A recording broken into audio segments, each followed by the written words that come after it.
Hey guys, Chris from the Ultimate Recycler. Welcome to part 2 of our vintage Malvern Star bicycle restoration, although it's really not much more than the clean up and the grease. But we're going to do the wheels in this episode, which is going to involve trying to get some rust off the chrome. The tyres, the old tyres are badly perished and the tubes won't be any good, so we'll replace them and we'll grease the bearings. Now the front bearings, it's just basically an axle. There's a bearing each side. That'll be pretty easy to do. The rear one has a brake mechanism. Now, I don't think I've ever had one of these apart, so we'll have to work out how it goes. It's quite greasy and dirty there, so we'll try and give it a bit of a clean up. I did order some new tyres. They're a 22 inch by 1.75. They're not an easy size to get. Most cycle shops, I rang a few local ones and they didn't carry them in stock. But I managed to find some online that weren't too expensive, and we've also got some 22 inch tubes. So once we finish this episode, our wheels will be right to go, and then we'll move on to another part of the bike. Let's start by removing the old tyres and the tubes. Now, if you haven't done much with bikes, there might be some few handy tips for you here. Most of you will know this stuff, but we'll go through it anyway. You need some tyre levers. And if you don't have proper tyre levers, you can get away with spoon handles or spoons and use the handle. You don't want to, in general conditions, let's say you were repairing a puncture, resist the urge to use a screwdriver, because levering the tyre off the rim the end of the screwdriver will probably damage the tube. It doesn't matter too much at this stage because we're replacing tubes, but tyre levers are nice and rounded, and spoons aren't that sharp, so it's a good hack to use a couple of spoons. But what we're going to do is lever the tyre off on one part of the rim. Now, I like to start from where the valve is. So on the opposite side of the rim, you can push the bead into the center of the rim, and that will give you the most movement over this side to lever the tyre out over the edge of the rim without too much pressure. Now, these tyre levers are quite good because they have a slot that locks onto one of the spokes so it doesn't flick back. I've only got the one here at the moment, so I'm going to use a spoon to work the tyre off, and I'll use the other one. And basically, once you get it off a little bit away around, it loosens up and you can pretty well do it with your fingers. So we'll work it off the rim all the way around.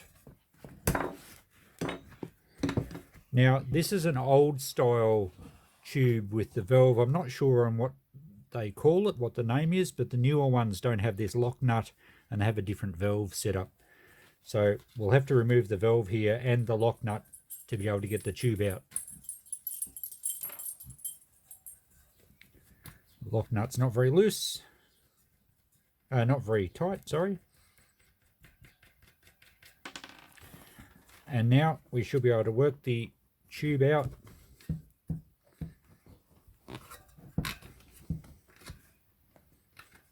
So if you are repairing a puncture, you don't need to take the tyre right off. You just take it off one side and you can see we can get the tube out now.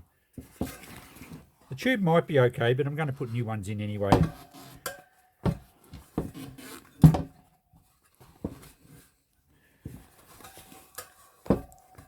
Now, the other thing is with these old valves set up, it goes in that way.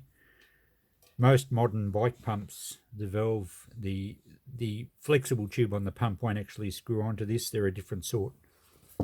So we'll do away with the old style. Now we just have to get the tube off. Now we just have to get the tyre off.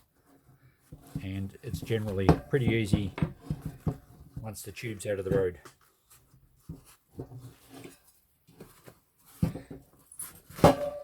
There we go. Now, okay, this one has a rubber sleeve inside, and the idea of that is that it rests over the top of the ends of the spokes, and it protects the tube from getting a puncture from where the spokes come through, because sometimes they're a little bit sharp. Now this is actually broken. Looks like it's a bit perished. Yes, it's gone very hard. Yep, that's no good. So some bikes also have like a cotton type tape. I don't have any of that here. We might be able to actually use the old tube. We might cut that down just to make a protective sleeve for the new tube.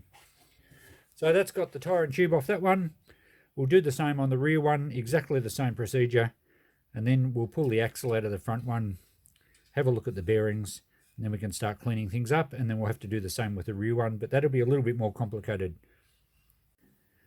That's got the rear tyre and tube off, and the rubber sleeve on this one is still fine and it's in the right position. So I'm actually going to leave that one there. It's a shame the other one was damaged, but we should be able to get around that.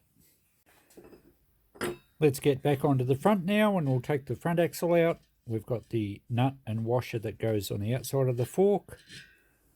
So they're easy. Now there's a lock nut and then the bearing cone, and the same on the other side. We'll take that other nut and washer off first. The axle feels pretty firm and a little bit lumpy, so it's well overdue for an overhaul. It's quite possible the old grease has dried out. Hopefully the ball bearings are still alright. Doesn't feel to have any slop, it's just very tight. So I don't actually have bike spanners, but I've got a selection of these thin spanners that you get with various power tools. And this is a 13mm one, so this one will fit nicely. You can get multi-spanners that suit lots of different bicycles. Now I've got to find a spanner for the outside one. Here we go, I've got a 15mm spanner. And we've got to hold the inner and undo the lock nut. And undo it right through the whole thread. We don't have to undo both sides, we'll undo one side and the axle should slide through. Once we undo the bearing cone. And then we'll get to the ball bearings. And oh, looks like they're loose. They're not in a cage on their wheel axles. I'm not sure if that's normal or not. I haven't done a lot of bicycles in my time. But if you remember back in part one, the bearings on the crank and the steering head were in cages. These bearings are separate balls, and they're not falling everywhere. The grease must have really dried out. I better be careful not to lose them. And of course they're going to come out this side now that the axle can slip right through. Yeah, the grease is almost totally dried up here. Righto, you can see all the loose ball bearings there. Okay, that's got them all out of that one. Oh, there's still two more in here. Okay, that's probably not the safest way to do that. I didn't realise they were going to be loose. We better count them up and make sure they're all there. Okay, so that's all we're going to do with the hub, or the wheel. We'll wash all that out in petrol to get rid of all the old grease. We'll try and clean the spokes up a little bit. We'll try and get the surface rust off the chrome, and then we can reassemble with fresh grease. Now also the axle is pretty clean, so we'll just clean the bearing cones up and then it's just a matter of assembly. So front one's just ready for a clean. We'll keep all these bits separately, and then we'll take the rear one apart, and we'll better be careful the bearings may be loose in that, and we need to see how that hub works. Okay, it's time to get back to this bike job. It's been a while, I've had some other things on the go. Now we've got to pull this rear hub apart, and as I mentioned, I haven't really had much to do with these. We'll just show you exactly what happens. I believe they're called a coaster hub. So when you pedal the one way, it turns the wheel. When you pedal backwards, it locks it. So you don't see this sort of hub on modern bikes with lots of gears. This one is just purely a single speed, and you pedal backwards to brake. So there's no brake calipers or anything. It makes the bike nice and simple. It's often used on these vintage style bikes and also some kids bikes, that sort of stuff. So it's going to be a bit more complicated inside. So we'll take it apart. Now this side is an arm that attaches to the frame. It's a brake arm. And I don't know that I'll undo that. I think I should be able to undo this side. There is a lock nut there and a cone. And I found another thin spanner. I think this was a gas spanner or something, but it happens to fit quite well. You can, if you don't have bike spanners or you don't have any of these, you can actually find the right size normal spanner if you've got a spare or a cheapie, and actually grind it down, basically making a specialised tool. So we'll undo this, we'll hold the bearing cone, and we'll undo the lock nut. Now, I'm not sure if they're loose ball bearings in here, as I've mentioned. I don't exactly know what sort of parts are going to be inside, so we'll pull it apart carefully and see. Okay, there's the lock nut off. Now, undo the bearing cone. There we go. Now there's a bearing in here, and it is in a little cage, which is great. And it feels a bit oily, but I think it certainly needs re-greasing. Now, this drive sprocket looks like I think it works on a coarse, very coarse thread. So we can unscrew that. There we go. Looks pretty clean inside, actually. So that's the inner bearing race there. So that bearing we took off really just supports this drive sprocket. And we have another bearing here that supports the hub. And again, these are in a cage, so that makes it a lot easier. We won't lose any parts. Now we should be able to take the rest of the assembly out from this side. And there'll be another bearing this side. And we have some other parts. This must be the brake mechanism. Whoops. Very, very dirty grease. But that's got everything out of the hub. So we'll clean that up later. Let's have a look at this before it falls apart. I think these would be brake shoes. And we've got to have some sort of... okay, I think this one will press forward when the sprocket moves in. That must be threaded inside. It is too. So we'll take that off.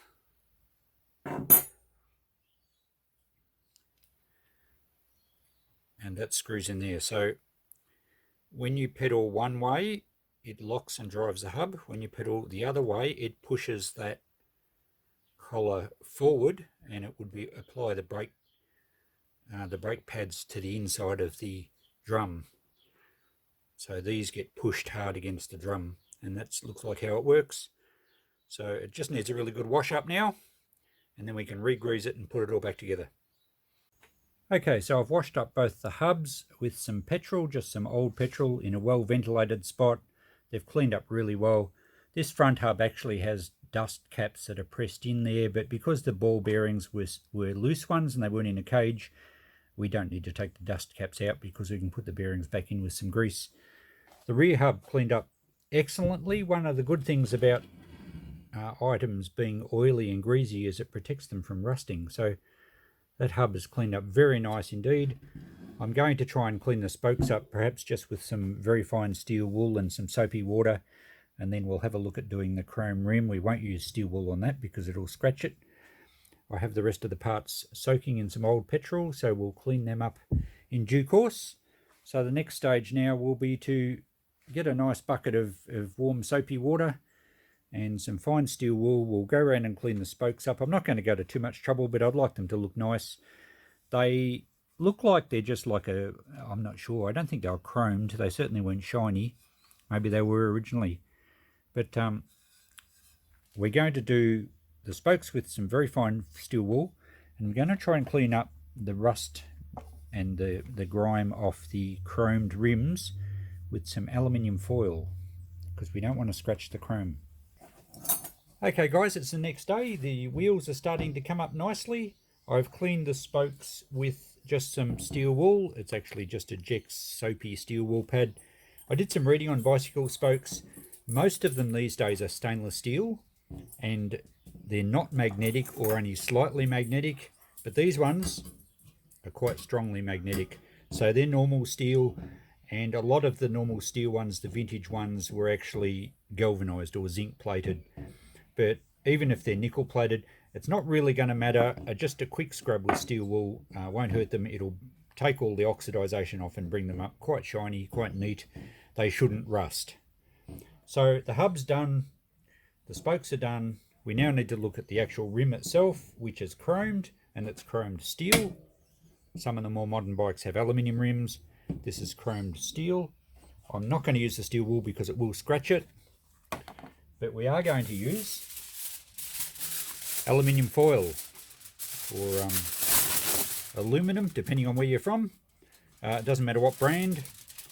Now, you tear off some, you scrunch it into a ball, it cleans up chrome really well, and it doesn't scratch because aluminium is softer than the chrome. And it does have another effect. Apparently there's a chemistry about it, and what you just need is a bit of moisture and to basically polish it, and it brings it up really well without any nice fine scratching, and it takes the rust pretty well completely off. Now the science basically is that rust is an oxide of iron. Now aluminium has a higher affinity to oxygen than iron does, and when you're scrubbing, you're actually taking off all aluminium. If iron actually has a layer of aluminium oxide on the surface. Once you scrub it, you're actually starting to remove that, and the raw aluminium, the natural aluminium, will attract oxygen much more readily than iron does, so you get an exchange of oxygen. That's how I understand it. I'm not a chemist, but the theory makes sense to me. The other thing with rust on chrome, I'll get the notepad. I saw this once and it was really well explained. Now, many of you know that I like a notepad. We'll see if I can remember how this goes. It was a long time since I've seen it, but let's say this is your steel or iron material, and you have a thin plating, this is highly amplified, of chrome, which beautifies, protects the iron and makes it shiny, and it doesn't rust because chrome won't rust. What happens though is you do over time get little microscopic pockets, I guess you'd say, or little pinholes that allow moisture to get in and actually react with the iron, and you're going to get rust because there's oxygen involved. So the iron oxidizes, it kind of comes up through the chrome surface and spreads out over the chrome. So you've only got one little spot of actual rust or corrosion, but it kind of spreads and stains over the top of the chrome. And then what you get, if you have a few patches of that, you get the surface of the chrome looking entirely rusty, but it's not actually the chrome that is rusting. And by polishing that off, and we're using aluminium so we don't scratch the chrome, you will remove this layer, this stain, right back to the pinhole. So these then just become that minor pinhole. It's still there, but you've cleaned all the rust off the top, and for all intents and purposes the chrome looks really shiny and healthy again. After that though, it will happen again over time, but if you treat it with a paste wax or something like that, or even a clear lacquer or something to seal up that hole, prevent any more moisture getting down into the iron, you will then basically have a nice, fairly long-lasting chrome finish. You're not going to fix the problem that the chrome's eventually breaking down and allowing moisture in, but it's a great way of restoring what looks pretty ugly back to nice chromed surface. And as I said, if you can seal it off somehow, it'll stay nice for quite a while. So the aluminium not only gives you that exchange of oxygen, which essentially negates the rust to a degree, and the aluminium attracts the oxygen, but it's soft enough to polish back and remove the stain. And there we go, I've finished that rim. It's quite hard on the fingers, especially working between the spokes, so I did one side and I sort of polished as best I could, and you can see all the rust is gone. It's come up really well. I am just going to give it a final, once it dries, I'll give it a rub over and a polish with a paste wax. This is an Australian made one that's quite good, but a paste wax is traditionally what's used on timber, maybe even like a beeswax, but you can certainly use it on metal. A lot of people use it on their tools to stop them rusting, and it will protect this chrome from showing more rust for quite a while if you look after it. You know, if you leave your bike outside or you ride through muddy puddles and you don't wash it off, well, it's going to rust, of course. But this has come up really nicely. Once I give it a polish, it will be even better. Is it perfect? No, it's not. And if you look closely, you're going to see some little marks where the rust was, just little dots. It's certainly, there's even a very small dent there. It's certainly not as good as having something re-chromed, but as far as a clean-up and a bit of a restoration on a vintage bicycle, it's going to look absolutely magnificent when the nice new black tyres on that. So there we go. I have to do the other one, and then when they're totally dry, I'll give them both just a bit of a wipe over with that paste wax, just around the rim. I'm not going to worry about the spokes. I don't think they'll rust because they're plated, and most of them will be stainless steel. I'll wipe a little bit of paste wax just around the hub, and our wheel will be ready then to have the tube and tyre put back on. I did take the rubber sleeve off this one, so I'll have to put that back on, and we will have to manufacture a sleeve for the front wheel out of the old tube. I've just finished applying the paste wax, just sort of smeared it all round, and now giving it a bit of a polish off, and it's going to seal up all those pinholes, and we shouldn't get any more rust. How nice does that chrome look? Almost looks new. It'll certainly pass as new from a bit of a distance. Beautiful. Now the next step is to make another spoke end protector. You saw the one that was broken earlier, and I'm going to try and cut a strip from the inside of this old tube, and I will probably have to shorten it a bit because these actually stretch on like a rubber band. The tube will be a little bit loose, so I might cut it across, I don't know, somewhere here. I'll cut the valve out. Actually, I'll probably cut it across here. Then I'll cut a strip about the same width right around and where I overlap it, and then I'll just have to put a hole in it and join it, probably like they've done on this one, and glue the join, and then we'll be right to assemble both the wheels. This was pretty easy. I just cut a strip as mentioned. You can see that I've cut about 3 inches out because I've measured this a strip up with the other one. I'm going to join a section here just with some old Tarzan's grip glue. We'll weight that down with a bit of wood. I'll put some heavier weight on that. We'll leave it dry overnight. Then I can just put a hole through the center and we're right to go. While we're waiting for the glue to set on that other rubber inner sleeve, let's do the rear wheel where we have our original rubber sleeve, which is in perfectly good condition. Now we've got to line the hole up with where the valve goes, stretch it round,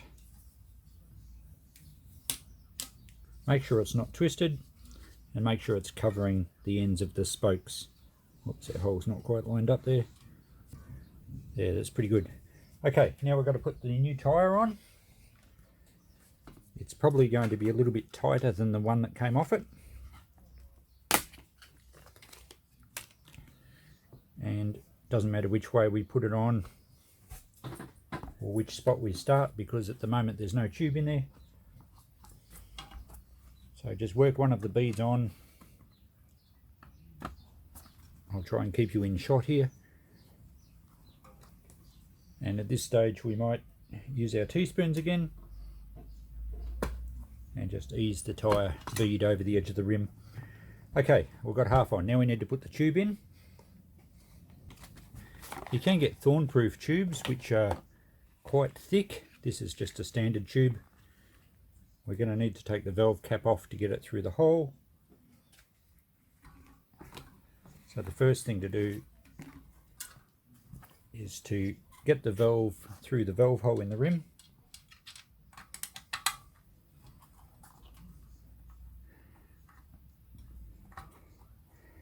Like such. Put the cap back on for the moment just so we don't lose it. And now we've just got to poke the tube around, trying not to get it twisted and trying to get it to sit in approximately the right spot in the rim.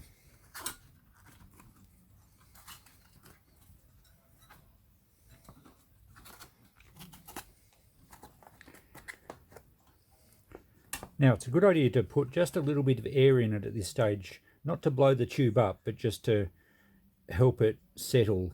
So we're only going to put a little bit of air in, but it'll stop this happening.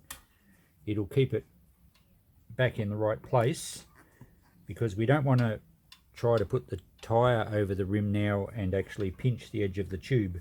So we'll put a little bit of air in it first.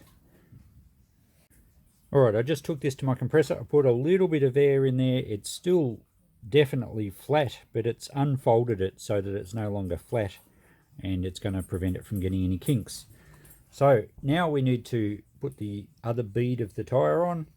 To do that, we work opposite the valve, push that bead in. We've got to work it over with our fingers for a bit.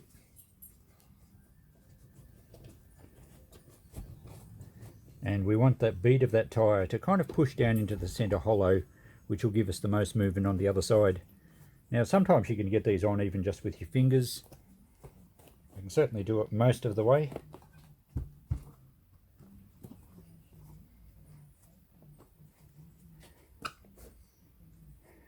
Alright, we've done about 3/4. So we're going to use our tyre lever with the little hook on it.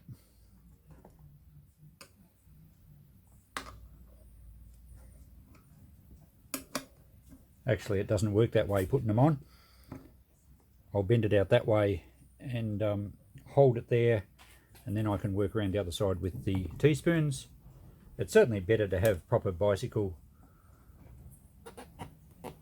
levers, but the teaspoons do work to get you out of trouble. And this would be the time, if you were using a screwdriver, that you were very likely to actually pinch the tube, and we don't want to put it together only to find we've got a puncture.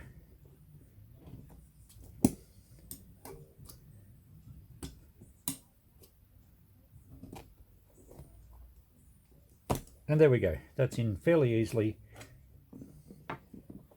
and as it blows up it'll centre nicely around that rim.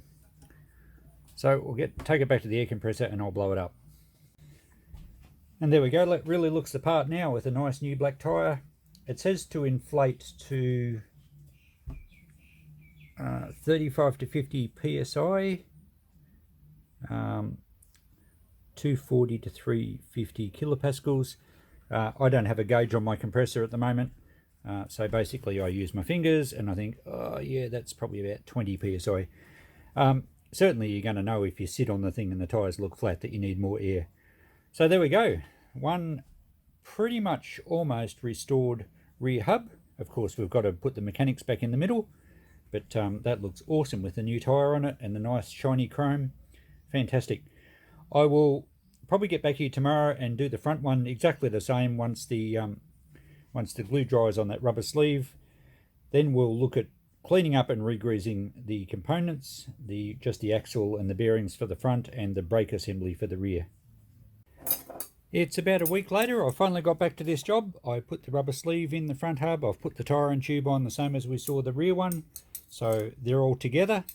I now have to sneak these teaspoons back into the kitchen before Christine notices they're missing. And I have washed up all the rear hub parts just in petrol. I've left them soaking for a while. I was just trying to nut out which way it went. I did have a look at the video. But you can usually work out which way things go from the marks on them, the wear marks. These brake shoes have little sort of notched marks on the end there, and that's where they rub on that part of the actuator that actually forces the brake pads out. So we will assemble this now just with lots of clean grease around the bearing. We'll be able to put a big dob of grease to glue these brake pads here. Well, not glue them, but you know what I mean, they'll all hold together, and then we can assemble the rear hub. I'm just using a multi-purpose grease. Bicycles aren't high pressure and they're certainly not high temperature unless you ride much faster than I do. So we're going to put a liberal amount of grease around the bearing, make sure all the balls actually have some lubrication, and then we'll have a bit in the movement as well. And basically stick it all together with grease, and then we can put it back in the hub. So there we go, the grease holds it all together. It's all ready to assemble now. Now the hub is different on each side, and one side has a longer area before it gets to a ridge than what the other side does. So you need to make sure it goes the right way. And this is the way it came out, so it must be the right way to go back together. Okay. We're also just going to smear a little bit of grease around the ball race here, and we'll also coat the actual ball bearings with some grease. Because it's been washed in petrol, it will be totally dry, so you certainly don't want to assemble it dry, or you're going to have excessive wear very quickly. So we'll distribute some grease around that bearing there. That should be right. Put that into the hub. Now we're also going to need plenty of grease on this coarse thread, which activates the brakes.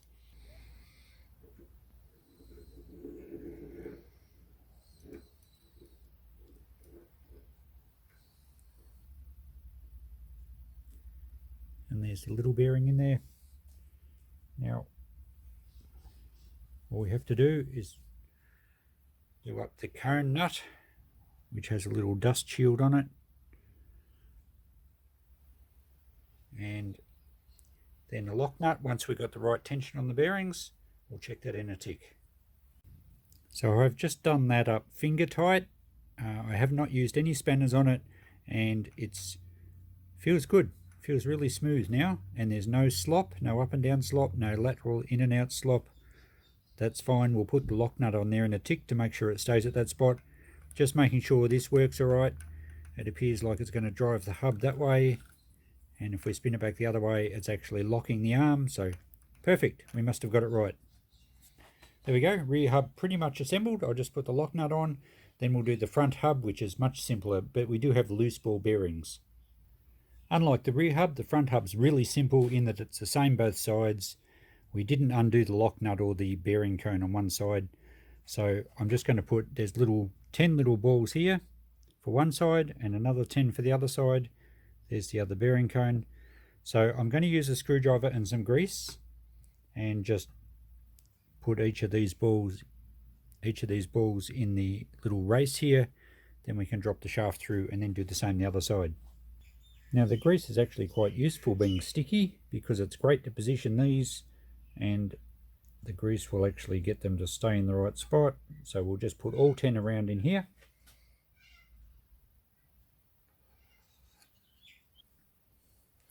Okay, they're in. We'll just smear a little bit of extra grease around the cone here, just to make sure that there's no dry surfaces. And that can then drop through. It'll hold all the bearings in place as such, and we can do the other side. Okay, that's got all those in with enough grease in there. We don't want it to get too greasy and messy. I'll put a little bit of grease on the bearing cone, and that will hold the bearings together and set the tension. And exactly the same as the rear axle, we just want to do it finger tight, just so that there's no slop, but not so tight that it binds up the bearings and makes it firm or lumpy or anything to turn. It needs to, now that it's freshly washed up and freshly greased, it will spin beautifully and smooth if everything's right.